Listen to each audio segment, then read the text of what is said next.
Isso é a diferença de um homem de verdade para um bando de safado. Quando deu problema do banco do Silvio Santos, o que o Silvio Santos fez? Ele se escondeu, ele tirou o patrimônio daqui, ele fingiu que nada estava acontecendo? Não, ele falou, eu vou ficar no Brasil, meu patrimônio, eu não vou mexer em nada e eu vou usar o meu patrimônio para cobrir o problema.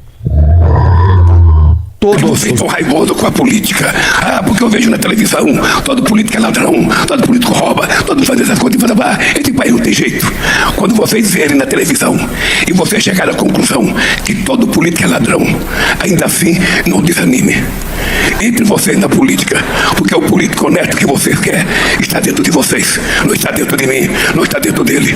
O político que vocês sonham, possivelmente seja vocês. Então levanta a cabeça e sejam o que vocês quiserem, porque o Brasil precisa de vocês. Um grande abraço. Um beijo no coração. Juventude, democracia. Juventude, pessoal.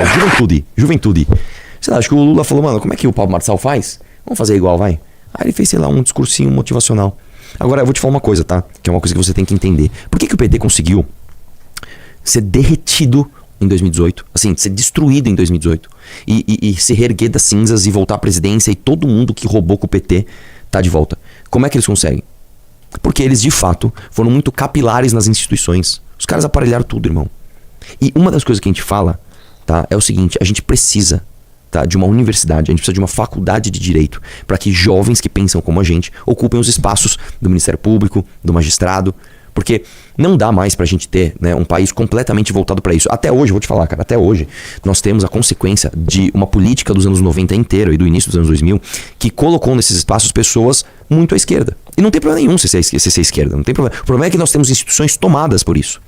Né? A gente teve a ditadura militar, a Constituição de 88, o não debate político nos anos 90. Não tinha, cara, pergunta pros teus pais aí. Nos anos 90 ninguém debatia política, velho. Não se falava, você mais ou menos via a notícia, você jogava naquela crítica do balde comum, né? Todo um bando de filho da puta. E não se sabia o que era direita, esquerda, conservadorismo. Não se sabia muito, ninguém ligava muito pra isso.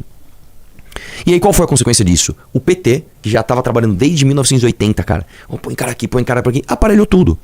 Né? Então esses caras, cara, eles conseguiram fazer uma tendência brasileira de jogar as instituições para a esquerda de uma forma tão robusta que a gente vai ter que fazer isso daqui, velho. Isso aqui, ó, é fazer clube do livro, é fazer revista impressa, é fazer aplicativo, e um dia a gente vai ter que ter uma universidade para formar alunos de direito que vão ocupar esse espaço. Não tem jeito, velho, não tem jeito, né? É isso. E vou falar uma coisa, tá? Vocês sabem que eu sou um crítico ferrenho do Olavo de Carvalho, tá? Acho que ele é ruim pro Brasil, foi ruim pro Brasil, nocivo pro Brasil, mas um cara nos anos 90 identificou isso antes de todo mundo e denunciou. O cara é Olavo de Carvalho. A verdade é essa. Jacques Wagner deve pedir para deixar a liderança do governo no Senado. Pessoal, a gente falou disso. Quando saiu a notícia eu falei. Ontem a gente reagiu à postura dele e hoje, o que vai acontecer? Para ele não ser mandado embora, para que não haja esse constrangimento do Lula ter que falar, meu, você tá fora. Não, eu pedi para sair. eu pedi para sair. Você vê como o orgulho desses caras, meu, transcende qualquer coisa, bicho. Você vê como o orgulho desses caras é um negócio absolutamente assim, fervor. Eu vou falar, cara, eu não vou falar o nome aqui, mas a Ana sabe de quem que eu tô falando. Tem uma pessoa ligada a nós aqui, que também tá, não é do MBL, presta serviço pra gente. Que é das pessoas mais, que a gente teve reunião, eu tive reunião esses dias. Das pessoas mais orgulhosas que eu conheço. É impressionante como uma pessoa orgulhosa, cara, quando você fala alguma coisa da tua vida ou alguma coisa, essa pessoa sempre quer falar que tem algo melhor. Então, nesse caso específico, vou te contar a história. Eu tava no meio de uma reunião, e eu acabei citando, né, um escritório, um escritório, né, que eu fiz uma outra reunião, né. Eu acabei falando, putz, cara, fui no escritório, vamos supor que eu tô no contador. Fui no escritório do contador, e no escritório do contador tinha uma porta assim, assim, assado. Aí o cara começou a justificar que ele, na verdade, tinha um outro lugar que tinha uma porta melhor que aquela. Sabe esses caras, cara? Tipo assim, tipo, meu, puta, comprei um celular aqui. Aí o cara, não, puta, eu tenho um celular melhor que esse aqui, tá guardado em outro lugar, mas eu tenho. Sabe essas pessoas, né? O Jacques Wagner, assim, o meio político é repleto desse tipo de coisa. Cara, eu vou falar uma coisa pra você. Meio médico, meio do direito e meio da política, irmão, é antro de competição não, porque eu tenho um escritório lá na Paulista, meu. Não, e eu que tenho um andar inteiro na Faria Lima. Não, porra, meu, e eu que... Sempre, cara, sempre tem isso. O cara quer se vestir com uma roupa que mostra que ele tá com uma marca, e aí o outro tem o carro não sei das coisas. Meu, puta que pariu, ó, vou te contar. Uma vez eu fui no almoço, foi esse ano, fui no almoço com uma pessoa, aí a pessoa super orgulhosa, né, não, porque eu me visto assim, visto assado e tal. Aí na hora de pedir o carro, né, tal, aí a pessoa viu que eu ia ver o carro que essa pessoa tinha. Essa pessoa tinha um Nivus, que é um carro ok, velho, um carro legal, beleza. Aí antes de chegar o cara já começou a justificar, não, porque eu se tem uma coisa que eu não ligo é carro. Uma coisa que eu não ligo é carro, então tô com um carrinho aí. Ele ficou se justificando pra mim, que ele tinha um nível. Foda-se, velho. Sabe, essas pessoas que são muito orgulhosas. E o Jacques Wagner, com certeza, é esse tipo de cara. Porque não é possível, cara, que você é alvo de uma busca e apreensão da Polícia Federal por ordem do ministro do Supremo, André Mendonça. E numa entrevista, em vez de você se colocar no papel de, estou prejudicando o meu grupo, estou saindo. Não, o Lula não vai me tirar, já tem problema pior. Ó, quando vazou o áudio, eu imediatamente falei, estou desistindo da candidatura, estou saindo do MBL, estou saindo do Podemos. Eu falei, se eu tô tóxico, se eu tô radioativo, eu jamais vou prejudicar as pessoas que estão do meu lado. Tô fora. Ó, tô saindo fora, tô parando meu canal, tô saindo aqui, beleza, pessoal? Eu vou dar um tempo aqui, vou esperar a poeira baixar, vou me articular pra me defender aqui. Fechou? Eu jamais... Seria o equivalente. Eu vim aqui, por exemplo, acabou de vazar o áudio. Eu pego aqui e falo assim, pessoal, é o seguinte. O Kim, o Alexandre, o Renan também passaram por problemas. Eu não vou sair. Mano, que orgulho ferido, cara. Sabe? Vamos lá, põe na tela aí, ó. Jacques Wagner deve pedir para deixar a liderança do governo no Senado. Aliados teriam convencido o parlamentar a entregar o cargo. A reunião com Lula está prevista para os próximos dias. Né? E por que isso é tão triste? Porque a gente vê que no Brasil, cara, os cargos e as coisas são preenchidas dessa forma. A gente viu, inclusive, um áudio do... Como é o nome do líder do PT mesmo na Câmara? José Guimarães, lembrei. Tem um áudio dele que eles estão ali distribuindo cargos, né, dos Correios. E isso é uma coisa que eu falo. O presidente da República no Brasil, ele tem pouco orçamento discricionário. Inclusive, isso é uma coisa que, pode anotar isso aqui, tá? O próximo presidente da República, não importa se é Lula, Renan, Bolsonaro, Zema, não importa. O próximo presidente, ele vai ter que fazer alguma reforma impopular fiscal. Vai ter, porque o orçamento do próximo governo está 100% comprometido. O presidente não tem um centavo pra falar, não, vai pra cá ou vai pra lá. Não tem, acabou o orçamento discricionário.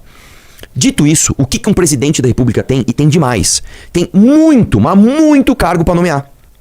E sabendo que a política brasileira é composta por essas pessoas orgulhosas, por essas pessoas que ficam brigando por ego, tá? A gente tem cargos em estatais, inclusive nos Correios, sendo nomeados, mas de forma técnica, pelo amor de Deus, de forma política e não de forma política virtuosa. Não, esse cara trabalha bem, esse cara é legal. Não. De forma política baseada em egos e orgulhos inflados dessas pessoas.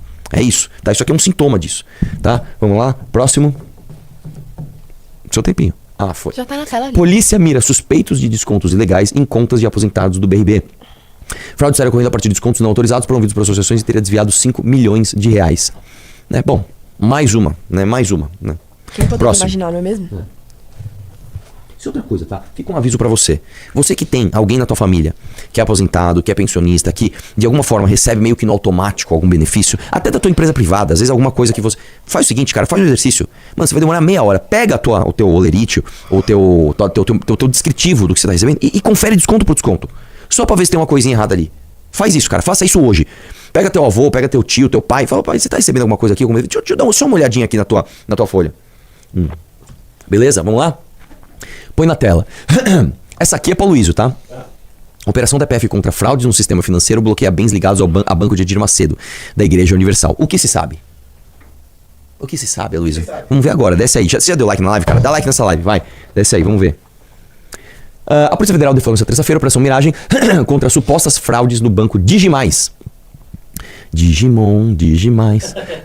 Instituição controlada pelo bispo Edir Macedo, da Igreja Universal de Deus. A informação foi confirmada por uma fonte familiarizada com a investigação à BBC News. A suspeita é que o banco tenha usado fundos de investimento para ocultar a sua real situação econômico-financeira.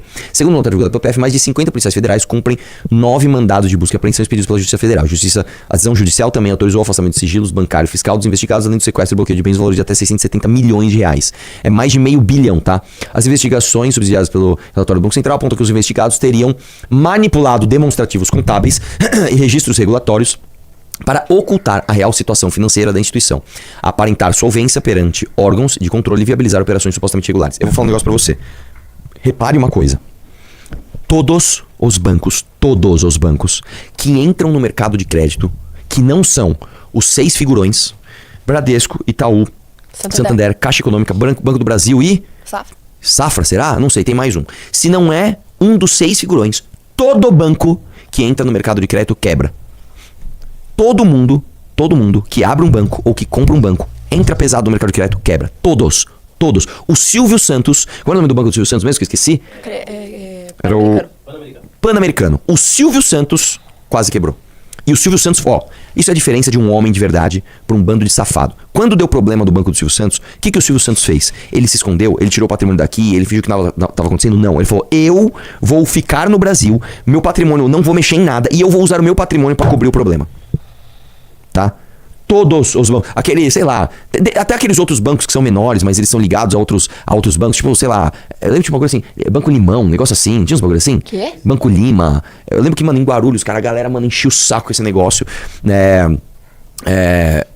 Outra plataforma que tá entrando nisso, né? Eu tô vendo agora o Quinto Andar tá nisso, né? Que o Quinto Andar, o que ele faz? Ele antecipa recebíveis de aluguel, mas é diferente porque ele tem o controle do aluguel, né? Se você entra no mercadão de crédito mesmo, tipo, não, vou te emprestar grana, tá aqui, ó. Você quebra. Tá? Você quebra. Por quê? Porque no Brasil, como eu já falei várias vezes, a inadimplência faz com que os grandes bancos sejam os únicos a operar nesse mercado de crédito, porque os únicos que têm estofo para isso. Então é uma coisa contraintuitiva. A facilidade de não pagar contas no Brasil faz com que os grandes bancos tenham ainda mais lucro. Entendeu? Existe um negócio, cara, chamado o seguinte, que é a composição dos juros, né? Eu esqueci o nome, é CC, é composição do... Eu esqueci agora o nome, é CC o nome, ele sai de 6 em 6 meses. De 6 em 6 meses, o Banco Central solta esse relatório, que é basicamente a composição da taxa Selic. Então vamos supor, hoje a taxa Selic deve estar em quanto? Em 15 e pouquinho, né? Ele fala, quanto desses 15% é cada coisa? A maior parte do custo, que é aproximadamente 30% do custo do juro do dinheiro aqui, o preço do dinheiro é 30%, que é o maior custo de captação. Que é basicamente o seguinte, cara, você quer investir aqui? Traz seu dinheiro. Tá, mas quanto você tem que me pagar? Isso é a maior parte do custo. A segunda parte do custo, que é, se não me engano, de 18% a 20%, é inadimplência. O segundo maior custo do crédito no Brasil é inadimplência. Aí o terceiro é taxas e impostos. E depois os outros, e aí, se não me engano, o lucro, né, de quem tá pegando ali, é a menor parte, a partezinha pequenininha. O que eu tô falando é o seguinte, o Brasil é um país muito pouco confiável. Então o custo de captação é caro e o custo de inadimplência é caríssimo. Por isso que quando o Temer passou a reforma a PEC do teto, em 2016, a gente teve um corte no juro que foi absurdo. Eu, se não me engano, foi de 12% para 7%. Foi um negócio assim, foi uma queda absurda. Porque a expectativa do mercado é, se eles estão colocando o PEC do teto, significa que eles vão parar de gastar coisa idiota. Se eles vão parar de gastar coisa idiota, significa que eles vão pagar conta. Se eles vão pagar conta, eles vão direcionar o país para diminuir a inadimplência. Então você diminui o custo de captação e diminui o custo de inadimplência. Por isso que quando a gente vê, por exemplo, inclusive trabalhista falando, porque é o juro da dívida. Irmão, você resolve juros. Grande parte, eu vou te falar que metade da solução dos juros está para expectativas positivas que você vai dar pro mercado fazendo uma política fiscal séria. Então eu falei meio difícil aqui, mas você entendeu o que eu quis dizer, né? E o que a gente vê no Brasil, quando a gente vê esse tipo de coisa, por exemplo, Edir Macedo, irmão. O Edir Macedo com dificuldade, brother. É que o mercado brasileiro, o mercado de crédito brasileiro é uma coisa muito peculiar. O Edir Macedo fala, mano, esconde as contas aí que o negócio tá ruim. É que o bagulho é difícil, cara. Né? Vamos lá? Ainda segundo a PF, os investigados poderão responder na medida de suas responsabilidades pelos crimes de gestão fraudulenta, inserção de dados falsos em demonstrativos contábeis e realização de operações de créditos vedadas previstos pela lei Taratara, que define os crimes contra o sistema financeiro nacional. Segundo o Estadão, entre os alvos da busca da PF estariam dirigentes do Digimais, como o bispo João Urbaneja, homem de confiança de Edir Macedo, e seu filho Tiago Urbaneja, e donos do grupo ID, que gere os fundos do banco. Né? Desce aí um pouquinho. O Edir Macedo não foi alvo de buscas por morar fora do Brasil, de acordo com a reportagem. Né? O Banco Digimais foi fundado em 81 no Rio Grande do Sul, né? Olha, eu não sabia disso, originalmente com o nome de Banco Renner, eu não sabia que era o Banco Renner, o Banco Digimais. Em 2020 a instituição foi reestruturada para trocar um banco digital, adotou o nome Digimais e foi assumido integralmente por Edir Macedo. Em abril, o Banco de Investimento BTG Pactual confirmou ter assinado um acordo para adquirir o Digimais, né? Pois é. Amigos, dá like na live aí. A galera gostou da minha explicação. Gostaram mesmo. Falaram que foi a sua melhor explicação sobre isso até o momento. Cara, assim, no meu vídeo do Jubileu eu já tinha falado isso, tá? Isso é outra coisa que a gente precisa sempre lembrar. O custo do crédito no Brasil é isso, é custo de captação e custo de inadimplência. Vamos lá? Você busca um Brasil protagonista também? Comenta aqui embaixo, deixe seu like e compartilhe as nossas ideias por um Brasil protagonista.